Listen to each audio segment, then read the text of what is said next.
Complete Streets policy requires updates to the county's practices to ensure that our streets are designed and built with all road users in mind.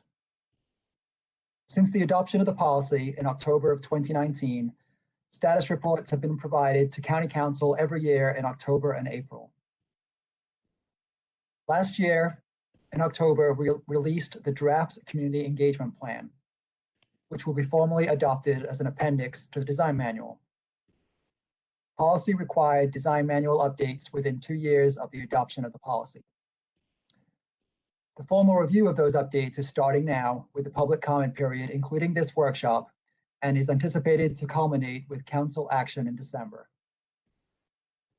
The subdivision and land development regulations will be updated to incorporate the recommendations of the Complete Streets policy following the adoption of the general plan. Changes to the portions of the Adequate Public Facilities Ordinance, or AFPO, that relate to Complete Streets will also be considered at that time.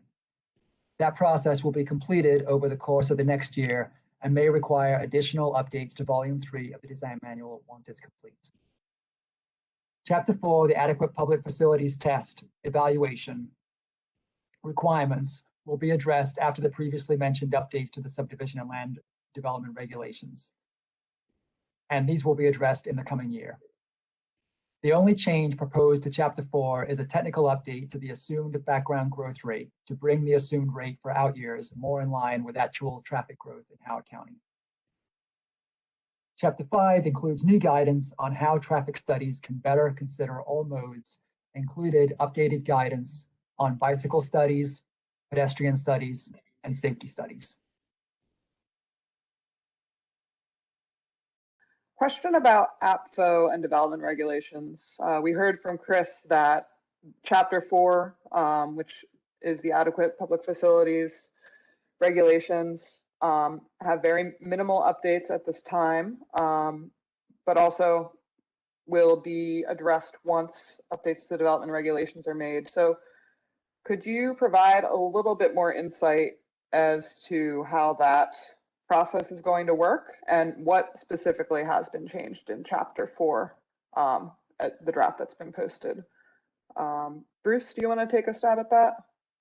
For this too, but you know, we are not making any recommendations to change other than that one small component of Chapter 4 with background growth rates. There is still recognition that we have to go through the subdivision process for that for the next round of updates. So you know, the comment in the chat about, like, you know, what has been done, we are changing one small thing. So that'll be a process that will be very public that we can go through in terms of the other obligations of developers and showing what those are.